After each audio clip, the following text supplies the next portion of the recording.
예, 방금 소개받은 한국교통연구원의 서상범입니다. 저는 지금 한국교통연구원에서 스마트 물류센터 인증을 담당을 하고 있고요. 지금 우리 물류기업들이 이제 필요로 하는 스마트 물류센터를 개발하는데 저희가 이제 인증을 수여하고 그 인증에 따라서 정부가 지원하는 이제 지원 사업을 수행을 하고 있습니다. 제가 이제 물류와 관련된 연구를 한 지 한 20년 정도 지난 것 같은데요. 최근 한 10년 동안 그 이전 10년에 비해서 굉장히 큰 변화를 겪고 있는 것 같습니다. 그 이전에 이제 우리 물류라고 하면 우리 물류는 아까 이제 우리 앞에서 설명하신 것처럼 약간의 어떤 기업을 지원하는 지원 서비스업 이런 쪽으로 이제 자리매김을 하고 있었던 것 같습니다. 근데 최근 이제 그 이후에 한 10년을 보면 저도 이제 한 2010년도 정도에 우리 물류가 이제 기업 물류보다는 일반 시민의 생활을 지원하는 생활 물류 서비스로 바뀌어야 되는 거 아닌가라는 부분에 대한 연구를 한 적이 있었는데 그거에 맞춰서인지 모르겠지만 이미 이제 우리는 생활 물류 서비스를 우리 일상에서 이렇게 사용하는 그런 이제 시대로 전환이 된 것 같습니다.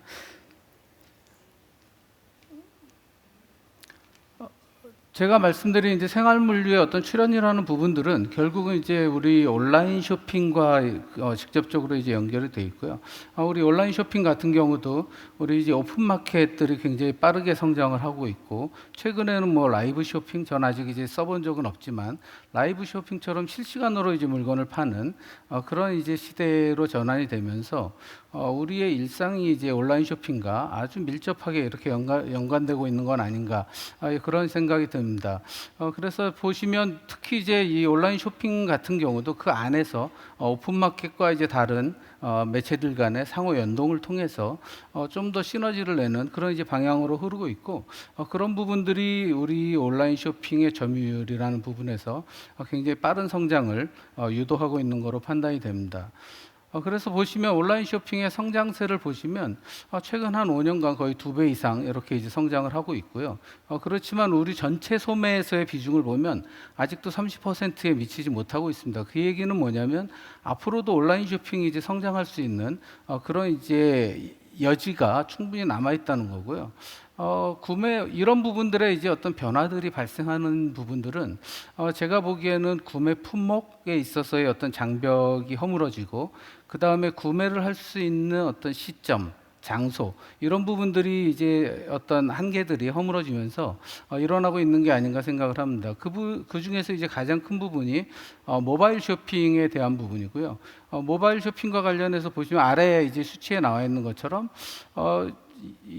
과거에는 제가 좀 나가서 하겠습니다. 숫자가 잘 안 보여서 과거에 이제 2013년 기준으로 보면 한 12% 정도의 수준에서 우리가 이제 모바일을 이용을 해서 온라인 쇼핑을 그렇게 이용을 하고 있습니다. 근데 23년도 최근 이제 3월에 수치를 보면 전체 온라인 쇼핑 중에 73%가 모바일로 주문을 하고 있습니다. 그 얘기는 뭐냐면 이동 중에 또는 우리가 뭐 화장실에 앉아서도 할 수 있고 버스에 앉아서도 할 수 있고 걸어가면서도 주문을 할 수 있는 이제 그런 시대가 되면서 이 온라인 쇼핑의 어떤 성장세를 더 가속시키지 않았나 생각을 하고요. 그 외에도 보면 과거에 우리가 온라인 쇼핑을 통해서 살 수 있는 품목들이라고 생각을 하면 기본적으로 뭐 책 또는 뭐 전자제품 아니면 옷 화장품 이런 정도였던 것 같습니다. 근데 최근에는 그림에 보시는 것처럼 화로회도 살 수 있고요. 금도 살 수 있습니다. 돈이 없어서 조금 어렵겠지만 1억 원 정도 하는 것들을 이제 온라인 쇼핑에 올라와 있습니다. 지금 저는 아직 사본 적은 없지만 그리고 이제 밑에 보시는 것처럼 술 좋아하시는 분들 주기적으로 이 여러 종류의 술들을 주기적으로 이렇게 배송하는 정기구독 서비스가 나올 정도로 이 온라인 쇼핑이 우리 일상에 미치는 그런 이제 영향들이 굉장히 지대해졌다라고 보실 수가 있습니다. 온라인 쇼핑의 근데 성장세는 과연 이제 온라인 쇼핑만의 그런 몫이었나라는 부분들을 이제 생각해 볼 필요가 있습니다. 온라인 쇼핑의 성장이라는 부분들은 과연 이제 온라인 쇼핑 우리가 파는 행위들만으로 과연 그동안 이 위치에 올라왔는가를 생각을 하면 왼쪽의 그림을 보시면 이제 우리가 예전에 이제 우리 뭐 상물 분리니 이런 이제 물류를 처음 배울 때 나온 그런 개념이 사실은 지금도 여전히 유지되고 있습니다. 위의 단계가 뭐냐면 우리가 이제 상류 파는 행위를 하는 이제 그런 프로세스인데 뭐 사실 인터넷 통해서 우리 구매할 때 뭐 빠른 거는 이제 등록해 놓은 것들 같은 경우는 몇 초면 되고 아니면은 뭐 길게 걸리더라도 한 몇 분 정도면 아마 주문을 하실 수가 있습니다.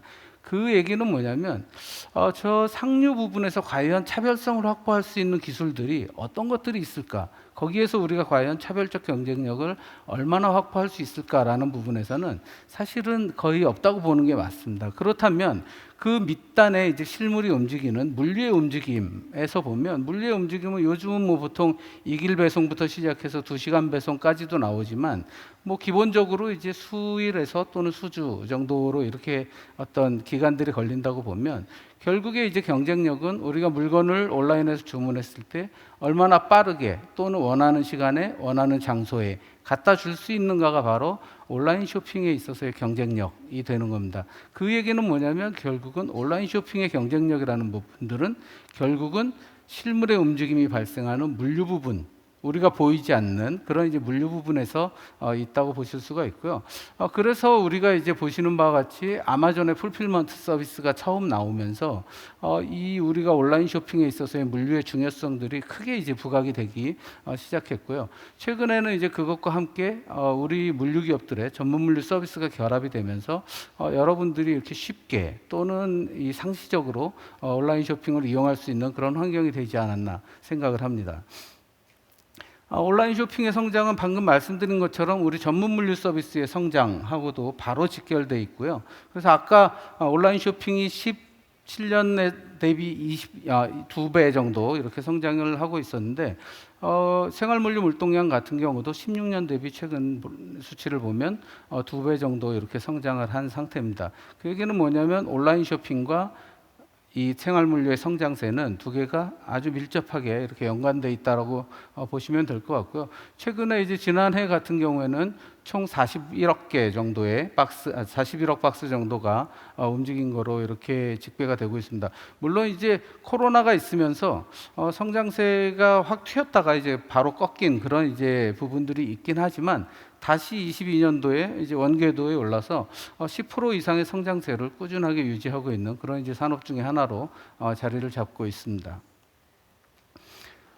근데 이제 물동량이 늘어나면 이 뭐 판매자나 소비자 입장에서는 사실은 뭐 이용이 편리하고 굉장히 좋겠지만 물류를 하는 사람들은 이제 물동량이 늘어나면 다른 한계에 부딪히게 됩니다. 물동량이 늘어나면 그걸 처리하기 위한 인프라가 있어야 되고 그다음 그걸 처리하기 위한 인력이 투입이 돼야 되고 그걸 운송하기 위한 차량이 있어야 됩니다. 근데 과연 우리가 이제 물동량이 2배 늘면 인프라도 2배 짓고 사람도 2배 넣고 그다음 차량도 2배 넣으면 제일 쉽게 해결이 되겠지만 실질적으로 우리가 차량을 그렇게 늘리거나 또는 인력을 투입하거나 또는 인프라를 확보하는 것은 사실은 불가능한 상황입니다.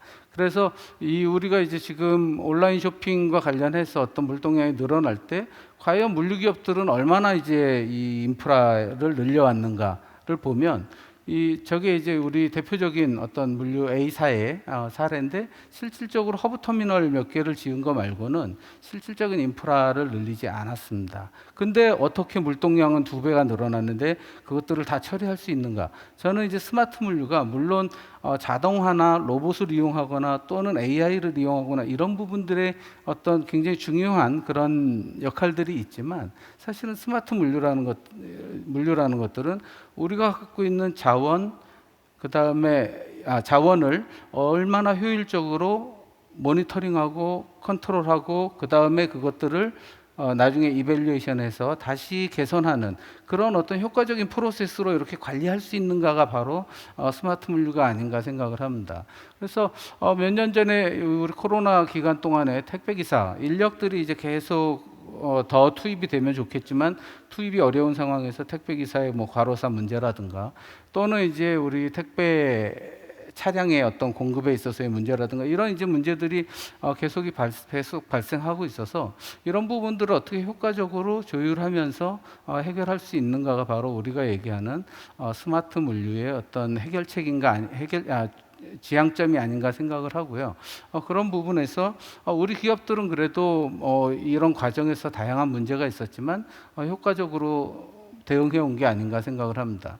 그래서 왼쪽에 그림에 보시면 택배가 보통 이제 움직이는 그런 프로세스들이 있는데 저 프로세스 상에서 어떤 한 지점만을 우리가 개선을 했을 때는 그 뒤에 있는 프로세스들에 영향을 주게 됩니다. 그래서 전체 프로세스가 유기적으로 같이 움직이고 같이 어떤 용량들을 증설시키는 그런 이제 대책들이 필요하고요. 그래서 우리 기업들 같은 경우는 이제 첫 번째 그림에 보시는 것처럼 어떤 허브 터미널을 추가적으로 증설을 하면서 그것들을 자동화하고 효율화하면서 속도들을 늘리고요. 그래서 뭐 요즘 나오는 이제 큰 대형 택배사 같은 경우는 과거에 허브 터미널 하나가 한 70만 박스 정도 하루에 처리할 수 있었다면 최근에는 180만 박스 정도를 처리할 수 있는 그런 정도로 이제 용량을 증대시키고 그 다음 단에 이제 허브 터미널의 용량이 늘어나면 그 문제가 이제 어디로 가냐면 다음 서브 터미널로 이전이 됩니다. 그럼 서브 터미널의 용량을 늘려야 되는데 서브 터미널은 대부분 도시권에 위치하다 보니까 도시권의 인프라를 충분히 공급하기 어렵습니다. 그렇기 때문에 서브 터미널에서의 회전율을 높이기 위해서 여기에 보시는 바와 같이 뭐 휠서터라든가 이런 이제 자동화 장비들을 넣어서 속도를 빠르게 하는 그런 이제 부분들로 해결을 하고 있고요. 근데 문제는 이제 서브 터미널에서의 속도가 빨라지면 그 다음에 이제 배송단에서 문제가 생깁니다.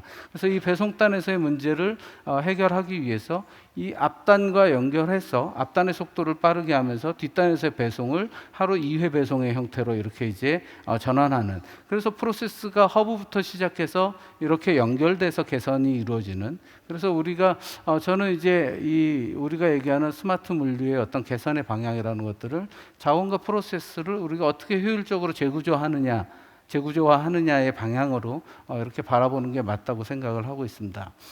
그리고 이제 인프라의 어떤 공급적인 측면에서 보면 과거에 이제 인프라들은 저 왼쪽에 보시는 것처럼 이렇게 다 모아가지고 한 군데다가 집단화하는 이런 이제 정책을 썼습니다. 근데 최근 같은 경우는 어떤 독립된 인프라들을 하면서 독립된 인프라의 어떤 수평적인 부분에서의 규모적 확장을 하고 그 다음에 과거에는 이제 이 물류 창고는 고층으로 지으면 효율성이 떨어지고 위로 올라갈수록 임대료가 싸지는 그런 이제 경향을 보였는데 최근에는 이제 7층까지 저렇게 이제 올리는 물류센터들이 나올 정도로 이제 고밀화하는 그런 이제 노력들을 하고 있고 이제 지상 공간만 활용할 수 없으니까 지하 공간을 활용하는 이런 이제 접근으로 3방향으로 이렇게 이제 확장이 이루어지는 형태로 변화하고 있습니다. 물류센터의 내부도 이제 역시 이제 고밀화를 하고 자동화하고 자유로하는 이런 이제 움직임들이 있고요. 여기는 이제 저희가 인증을 준 파스토의 이제 물류센터를 제가 이제 샘플로 이렇게 넣어본 거고요. 그래서 제일 왼쪽 아래에 보시면 오토스토어처럼 오토스토어 같은 경우는 이제 밀도 있는 공간에 많은 화물들을 보관하면서 자동으로 입출고를 하는 그런 이제 시스템이지 않습니까? 그래서 저기에 보통 예를 들면 일반 보관 공간에 뭐 예를 들어서 한 4분의 1 정도에다가 물건을 보관하고 입출을 할 수 있는 그런 이제 시스템을 도입하기도 하고 위에 이제 슈어소트 같은 경우는 빠르게 어떤 분배를 할 수 있는 그런 이제 지원 기능을 하기도 하고 세 번째 이제 자율주행 로봇을 이용을 해서 우리 이제 굿투퍼슨 시스템처럼 이렇게 이제 화물이 이제 작업자에게 오는 그런 시스템을 구축함으로써 공간을 더 밀도 있게 운영하는 그래서 이러한 시스템들을 유기적으로 이제 컨베이어 시스템을 통해서 연결함으로써 우리가 뭐 여러분들이 알고 있는 스마트 물류센터의 어떤 구현을 이루어가고 있습니다. 다음은 이제 저희가 프로세스 부분에서의 효율화라는 부분들을 또 하나 하기 위해서 최근에 이제 나오는 부분들이 택배 허브 터미널과 그 다음에 풀필먼트 센터를 결합하는 융합화의 경향 또는 복합화의 경향이 나타나고 있습니다. 그래서 왼쪽이 이제 롯데 택배고 위에가 대한통운인데요. 상층부에는 전부 이 온라인 쇼핑에 풀필먼트 센터가 들어와 있고요. 저렇게 이제 허브 터미널에 풀필먼트 센터가 들어오면 따로 이렇게 이제 이 물건을 가지러 가지 않고 바로 풀필먼트 센터에서 아래 택배 분류장으로 들어가서 이 그림에 보시는 바와 같이 택배 프로세스를 이렇게 단축시켜주는 그런 이제 효과들을 가져올 수 있습니다. 그리고 인프라 관점에서는 우리가 이제 배송의 물량이 많아지면 과거는 외곽에서 이렇게 이제 도시 내로 배송을 해도 그렇게 크게 문제가 없었지만 지금은 예를 들어서 하루 2회전을 하려면 운송 거리 자체가 멀어지면 그것들이 불가능해지기 때문에 도시권으로 이제 다시 물류센터들이 회귀하는 경향들을 보이고 있고요. 그래서 최근에 이제 서울도 이렇게 서울 안에 과거에 화물터미널이었던 자리들을 물류센터로 전환하는 그런 작업들이 이루어지고 있고요. 지금은 이제 여기 이 동남권 요 유통단지 외에 나머지들은 지어지고 있는 거고 저 왼쪽에 김포물류단지가 지금 현재 가동이 되고 있습니다.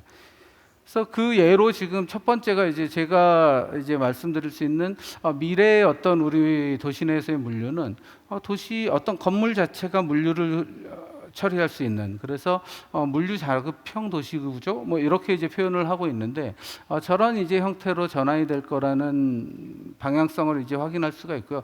그래서 여러 가지 이제 조감도의 형태로 미래에 우리가 사는 주거 공간은 저렇게 주거와 물류가 결합이 된 그런 형태로 이제 이루어질 거다라는 것들을 이제 보고 있었는데 최근에 이제 저희가 동부 화물터미널이라고 해서 장안동에 있는 화물터미널을 복합 개발하기 위한 계획들을 발표했고요. 그 계획에 보면 상부에 오피스텔 공동주택과 같은 주거 시설이 있고 그다음 거기에 업무 시설이 있고 지하에 복합 공공청사와 그다음 그 밑에 물류가 이렇게 결합이 된 그래서 한 건물 안에서 주거와 업무와 그리고 물류가 동시에 존재하는 이런 형태로 전환이 되는 부분들을 확인할 수가 있습니다. 이 얘기는 뭐냐면 우리가 그렸던 저거는 이제 왼쪽 같은 경우는 그냥 이미지의 어떤 그림이지만 저런 것들이 실제로 우리 도시 내에서 구현되는 그런 상황들을 보실 수가 있고 이런 부분들은 앞으로 좀 더 가속화되지 않을까 생각을 합니다. 그래서 저는 이제 물류인으로서 그동안 10년 동안 우리가 이 국민의 삶을 지원하는 그런 이제 서비스업으로서 성장하는데